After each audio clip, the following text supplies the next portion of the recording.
आप ये पाकिस्तान से बड़ा ही आर्गुमेंट आता है कि वो सब अरेस्ट हैं और वो सब जेल में। सर लखवी का बच्चा हुआ था सर, वो जेल में था, 2 साल तक जेल में था, उसके घर में बच्चे हो रहे सर, ये कैसे हुआ था कमाल, जरा सर मुझे ये समझाएं। हेलो दोस्तों, मैं नवीन एक बार फिर से एक नए वीडियो के साथ आप लोग को ज्वाइन कर रहा हूं। और इस बार जो वीडियो है वो अगेन पाकिस्तानी और इंडियन न्यूज़ पैनलिस्ट्स के बीच के डिस्कशन की एक वीडियो है। थोड़ा सा फनी वीडियो है भी है और थोड़े से सीरियस मैटर पे भी डिस्कशन चल रही है। दोनों फ्लेवर आपको मिलेंगे। फ़नी इसलिए है क्योंकि जब पाकिस्तानी पैनलिस्ट ने लखवी की जब बात चल रही थी तो पाकिस्तानी पैनलिस्ट ने बोला कि लखवी 2 साल से जेल के अंदर है। तो इंडियन पैनलिस्ट ने पूछा कि अगर लखवी 2 साल से जेल के अंदर है तो मुझे ये जानना है कि उसकी बीवी एक बच्चे की माँ कैसे बन जाती है। तो थोड़ा सा ये फ़नी होता है। दूसरा, जब गौरव मेजर आर्या पाकिस्तानी पैनलिस्ट के उस सवाल पे जवाब देते हैं कि सी पैक का जो प्रोजेक्ट पाकिस्तान चाइना के बीच चल रहा है, जिसका बजट अराउंड 40-60 बिलियन डॉलर है, उस प्रोजेक्ट के बारे में सोच के इंडिया जलता है। इंडिया चलता है पाकिस्तान की ग्रोथ से। इस पर मेजर गौरव आर्या ने जवाब दिया था कि जितना बजट आपके सी पैक का है चाइना के साथ जो प्रोजेक्ट चल रहा है, उससे अराउंड 50 टाइम्स ज़्यादा का बिजनेस हमारे और चाइना के बीच में है। तो जलने की कोई बात नहीं है। ये तो आपने वही बोल दिया, पहाड़ के सामने ऊंट की जो औकात होती है वही, तो जलने का कोई सवाल नहीं है। तो चलिए इस वीडियो को देखते हैं, रिव्यू करते हैं, रिएक्शन देते हैं। Thank you. Hi guys, welcome to my YouTube channel news views infotainment. अगर आपको हमारे वीडियोस पसंद आते हैं तो लाइक, शेयर, कमेंट और सब्सक्राइब ज़रूर करें और हर नए वीडियो के नोटिफिकेशन के लिए बेल आइकन दबाना ना भूलें। Thank you. अच्छा, इनका एक ये है वैभव जी का, मैं कहूंगी कि बड़े ही nice person, very nice human being. लेकिन जब हम इनका चैनल देखते हैं या हम इनकी ट्वीट्स देखते हैं तो वो हमेशा अजीब अजीब सी और खासतौर पे पाकिस्तान के बड़े खिलाफ होती। चीमा साहब आपसे काफी नाराज हैं, वैसे मैं यहीं पे बता दूं, चीमा साहब बहुत गुस्से हैं वैभव जी से। तो आप क्या कहेंगे इस बारे में कि क्यों आपका चैनल जो है वो इस तरह की वीडियोस लगाता है? इसमें मेजर साहब भी होते हैं और आप लोग बलूचिस्तान पे मुसलसल बात करते हैं और इसी तरह से आपकी ट्वीट्स भी होती हैं। देखिए, मुझसे तो आसिफ गफूर साहब बहुत नाराज थे, तो अब आसिफ गफूर ने नाराज होकर क्या कर लिया था, चीमा साहब नाराज होकर क्या कर लेंगे। तो पहली चीज तो वो। दूसरी चीज इन्होंने बताया कि अब मुझे थोड़ी हंसी भी आई कि उन्होंने कहा कि बुरहान वानी ने शम्मा जला दी है और वो ऐसी शम्मा है। देखिए सर, मुझे नहीं पता, आपको शायद इसके बारे में पता हो नहीं पता हो। बुरहान वानी मारा गया था जब, तो उसमें वो मारा इसलिए गया बिकॉज उसकी 5 गर्लफ्रेंड्स थी और वो एक गर्लफ्रेंड ने टिप ऑफ कर दिया आर्मी को कि वो दूसरी गर्लफ्रेंड से मिलने जा रहे हैं। उसको मालूम चला, वो जेलसी के मामले में उसको इन्फॉर्मेशन मिली, वो मार दिया गया। तो सर अब ऐसे लोग जो, मतलब ये कौन सी शम्मा जलाते हैं सर, अब मैं क्या बोलूं। अच्छा, एक बात ये है कि आपने बात की थी कि वो बुरहान वानी शहीद है। देखिए सर, आपके यहाँ तो वजीर आजम ने उसामा बिन लादेन को शहीद बोल दिया, तो बुरहान वानी तो शहीद है ही है, फिर तो वो कोई बात ही नहीं है। जब उसामा बिन लादेन शहीद हो सकता है और वो नेशनल असेंबली में खड़े होकर के उसके ऊपर तबसरा कर रहे थे कि उसको शहीद कर दिया अमेरिका ने, तो अभी उसमें मैं क्या बोलूं। अब वो भी चीज आपकी ठीक है, आप उसको शहीद बोल सकते हैं, आपका नजरिया। बलूचिस्तान जो है, बलूचिस्तान देखिए, नेहरू लेके गए थे कश्मीर का इशू, नेहरू की गलतियों की कीमत अदा करना हिंदुस्तान ने बंद कर दिया सर। और नेहरू ने वही नहीं, नेहरू ने और भी बहुत सारे ब्लंडर्स किए हैं जिनको रेक्टिफाई किया जा रहा है और वो चीजें धीरे धीरे रेक्टिफाई होंगी। मुझे पता है गांधी से और नेहरू से बहुत प्यार आजकल जागा हुआ है पाकिस्तान में लोगों को कि ये गांधी वाला हिंदुस्तान नहीं रह गया, अब ये नेहरू वाला हिंदुस्तान नहीं रह गया। तो ठीक है सर, अब आप अगर आपको इतनी मोहब्बत थी तो आप अलग क्यों हुए? पहली चीज, जिन्ना की तस्वीर पीछे लगाते हैं और आगे बैठ के तबसरा कर रहे होते हैं नेहरू और गांधी के बारे में, उनसे अपनी मोहब्बत का इजहार कर रहे होते हैं आपके वजीर आजम और दुनिया भर के जो एनालिस्ट हैं। तो बलूचिस्तान का जो इशू है वो नेहरू नहीं लेके गए, तो ये कोई इसका मतलब ये नहीं कि हम उसकी बात नहीं करेंगे। बलूचिस्तान का जो मसला है वो, कश्मीर में तो आर्म्ड इंसर्जेंसी 1989 में शुरू हुई, बलूचिस्तान में तो आर्म्ड जो फ्रीडम मूवमेंट है वो 1948 से चल रही है। जो खान ऑफ कलात के जो भाई थे, he was the first person to take the part to the mountains. सबसे पहले वो माउंटेन्स पे चढ़े थे 1948 में और उन्होंने आर्म्ड मिलिटेंसी शुरू करी बलूचिस्तान में। तो आप जब कंपैरिजन करते हैं और आपने कहा कि हम तो उनको मटेरियल सपोर्ट नहीं करते, हम ये नहीं करते, हम वो नहीं करते। सर देखिए, मुशर्रफ साहब ने किताब लिखी है, आपके यहाँ बहुत सारे जनरल्स ने किताबें लिखी है, और आपके यहाँ जो अभी हैं कुछ लोग, ये रिटायर हो जाएंगे तो ये भी लिखेंगे कि उन्होंने कैसे पीओके में कैंप्स बनाए, वो कैसे लोगों को लेके आए, फिर कैसे जेकेएलएफ को इसलिए जेकेएलएफ बोला गया ताकि उसका कोई रिलीजियस कॉनोटेशन ना निकले।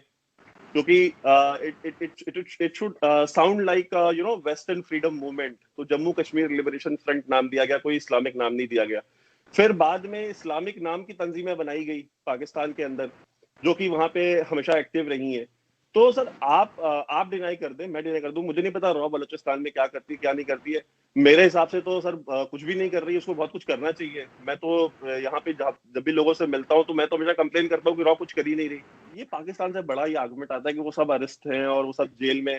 सर लखवी का बच्चा हुआ था सर, वो जेल में था, 2 साल तक जेल में था, उसके घर में बच्चे हो रहे। सर ये कैसे हुआ था कमाल, जरा सर मुझे ये समझाएं। ये मैंने नहीं सुना, ये आपसे सुन रहा हूँ। मेरे नॉलेज में अरे बात सर है। सर ये ऑन द रिकॉर्ड है सर।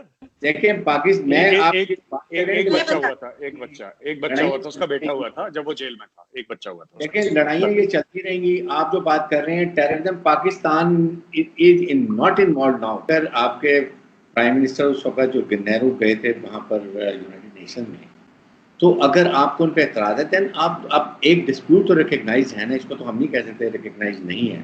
तो why don't you sit with Pakistan and try to resolve it.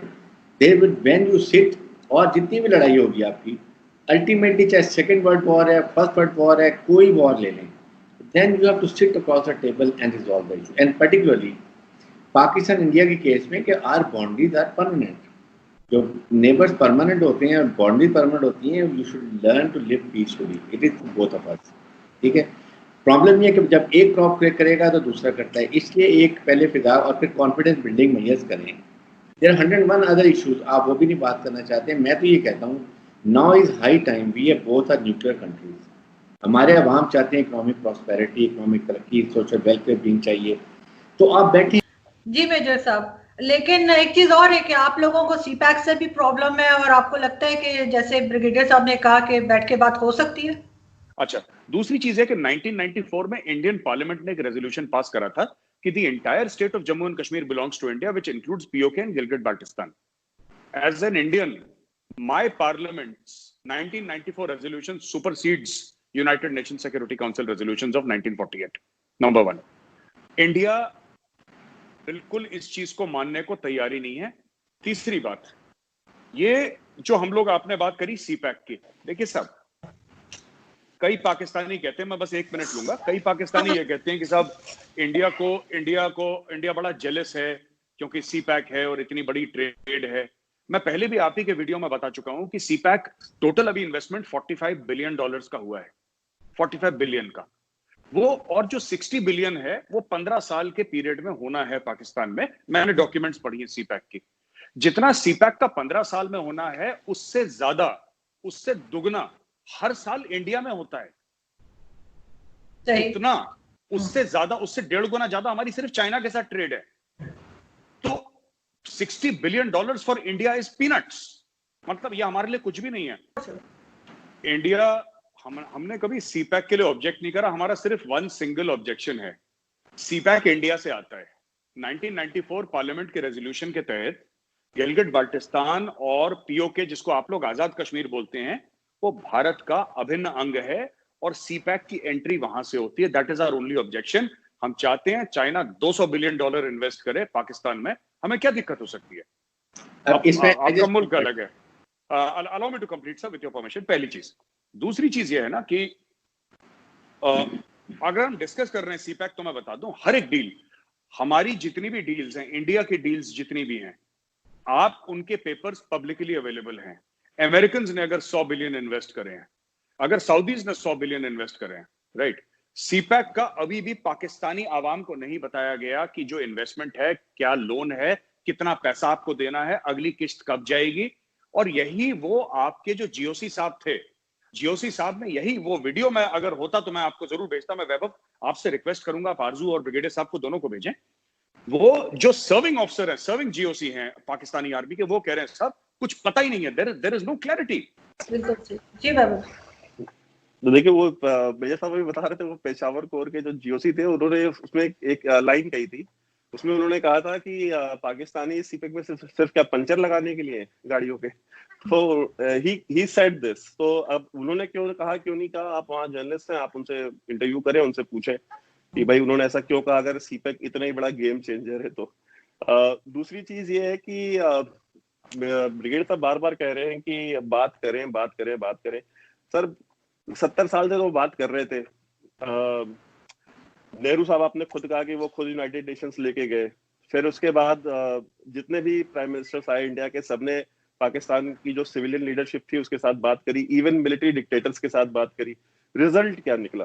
अगर वाजपेयी साहब बस लेके लाहौर गए तो बदले में कारगिल किसने किया? और नवाज शरीफ ने खुद बोला था कि मुशर्रफ ने मेरी पीठ पे खंजर घोंपा। ठीक है, मैंने नहीं कहा, नवाज शरीफ ने खुद कहा। उसके बाद मोदी साहब अगर वहां गए उनके पोती की शादी में, तो उसके बदले में उरी और पुलवामा और पठानकोट और क्या क्या, जब भी इंडिया ने कोई इनिशिएटिव लिया है आपके यहाँ से, आपका जो डीप स्टेट है, आईएसआई है, वो इस तरह की मिस एडवेंचर्स करती है ताकि टॉक्स डिरेल हो। तीसरी चीज ये है कि आप आज बात करना चाहते हैं, आप आज से पहले बात नहीं करना चाहते थे। आपसे मुराद मेरी कि आपकी जो रियासत है वो आज इसलिए बात करना चाहती है बिकॉज वो बैंकरप्ट हो चुकी है, उसके ऊपर ग्लोबल प्रेशर बहुत ज्यादा पड़ा है, जो डिप्लोमेटिक आइसोलेशन हुआ है, और जो ओवर डिपेंडेंस चाइना के ऊपर हो गई है कि बिना चाइना के you can not even move an inch. आपका चाइना के सिवा दुनिया में कोई दोस्त नहीं रहा। आप 2-3 बिलियन डॉलर के लिए वजीर आजम को ड्राइवर बनना पड़ रहा है सऊदियों का और दुबई वालों का। तो जो आवाम जाकर के काम दुबई में करती है वो काम आउटसोर्स कर लिया पाकिस्तान में वजीर आजम ने। इमरान खान के एक ट्वीट का जवाब नहीं दिया आज तक, और लंबे टाइम है ना। हाँ, और इमरान खान ने कम से कम 500 ट्वीट किए होंगे अगस्त से लेकर अभी तक, एक ट्वीट का जवाब नहीं दिया मोदी ने। तो ये सर डेमोक्रेसी में ये होता है, जब एक जो बंदा इलेक्टेड होता है ना, वो एक इलेक्टेड बंदे की तरह सोचता है, जो सिलेक्टेड होता है वो सिलेक्टेड की तरह बिहेव करता है। अब हुआ है ये सच है। आप तो ये सब जो चीज है। दूसरी चीज, ये जो दादा का बच्चे का केस बताया, वो मस्जिद से फायर करा था टेररिस्ट, और जो बच्चे को ले गए थे उसको चॉकलेट देके उसके घर में हैंडओवर करा था, और उसके पहले वो बच्चा साइकेट्रिस्ट के पास गया था because he was very deeply disturbed. किसी के दादा को क्रॉस, देखिए बात ये है ना, और उसके जो खानदान वाले कह रहे हैं, मैंने एक सवाल पूछा तो लोगों ने बोला कि वह बात तो ठीक है, उनकी जो बेटी थी, बेटी कह रही है जी सिक्योरिटी फोर्सेस ने मेरे बाप को मार दिया। मैंने उनको बोला कि उनसे जाके पूछना, आप थे वहां पे, आप थे वहां पे। ये एक इम्तियाज हुसैन है, वेरी फेमस ऑफिसर, बड़ा जाबाज अफसर है कश्मीर पुलिस का। इम्तियाज हुसैन ने अपना एक एग्जांपल दिया था ट्विटर में, उनकी 14 साल की कजन को मारा टेररिस्ट ने, 14 साल की कजन को मारा। उनका ट्वीट है इम्तियाज हुसैन के, आप ट्विटर हैंडल पे जाइएगा, ब्लूटिक हैंडल है उनका। इम्तियाज हुसैन साहब ने बोला कि मेरे कजन सिस्टर को मारा, बहुत पहले की बात है, और मेरे घर पे फोन आ गया कि तुम ब्लेम करो कि बीएसएफ ने मारा है। कह रहा है ये कश्मीर है जहां पे लाशें बिकती हैं, डेथ सेल्स। मैं सिर्फ ब्रिगेडियर साहब से एक सवाल पूछना चाहता हूँ। ब्रिगेडियर साहब ने ये बोला ना कि ये टेररिस्ट अलग होता है और फ्रीडम फाइटर अलग होता है, तो मेरा ब्रिगेडियर साहब से ये सवाल है सर कि लश्कर तैयबा वाले जो हैं वो फ्रीडम फाइटर हैं कि टेररिस्ट हैं, और जो बीएलए वाले हैं वो फ्रीडम फाइटर हैं कि टेररिस्ट हैं? बस मैं ये जानना।